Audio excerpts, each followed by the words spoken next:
নমস্কাৰ বন্ধুবান্ধৱীসকল, মোৰ এটা নতুন ভিডিঅ'লৈ আপোনালোকক পুনৰবাৰ স্বাগতম জনাইছোঁ। ৰংচালত সম্প্ৰচাৰিত হৈ থকা সূৰ্যমুখী ধাৰাবাহিকখনৰ আজিৰ খণ্ডটি চাবলৈ বহুত বেছি ইণ্টাৰেষ্টিং হ'বলৈ গৈ আছে।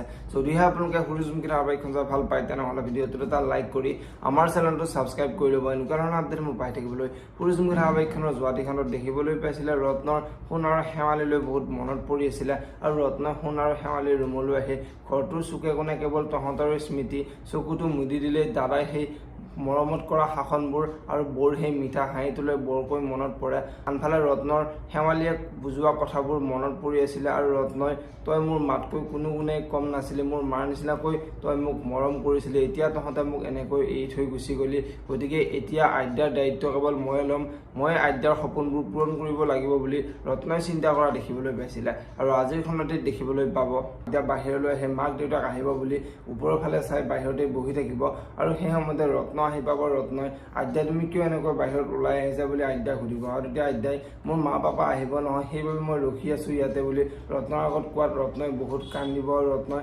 আদ্যা তুমি এতিয়া ভিতৰলৈ বোলা, মা পাপা আহিলে তুমি গম পাবা নহয় বুলি আদ্যাক ভিতৰলৈ লৈ যাবলৈ চেষ্টা কৰিব। এতিয়া বাৰু আদ্যাই ৰত্নৰ কথাবোৰ শুনিবনে দেখিবলৈ পাব সূৰ্যমুখী ধাৰাবাহিকখনৰ আজিৰ খণ্ডটিত। আনফালে আজিৰ খণ্ডত পুৱতি অমৰৰ ওচৰলৈ যাব, আৰু অমৰৰ ওচৰলৈ গৈ সোণদাৰ যে এক্সিডেণ্টটো হ'ল, এই এক্সিডেণ্টটোত কিন্তু মোৰ এটা সন্দেহ আছে, এই কামটো কেনেবাকৈ বাৰু শেখৰে কৰিছে নেকি বুলি অমৰৰ আগত ক'ব। আৰু এতিয়া অমৰে সোণৰ লগত পুৱতিবোৰ ল'বলৈ চাগে এই কামটো সিয়ে কৰিব পাৰে বুলি অমৰে পুৱতিৰ আগত কোৱা দেখিবলৈ পাব। যদিহে আপোনালোকে সূৰ্যমুখী ধাৰাবাহিকখন চাই ভাল পায়, তেনেহ'লে ভিডিঅ'টোত এটা লাইক কৰি আমাৰ চেনেলটো ছাবস্ক্ৰাইব কৰি ল'ব। এনেকুৱা ধৰণৰ আপডেট মোক পাই থাকিবলৈ ধন্যবাদ।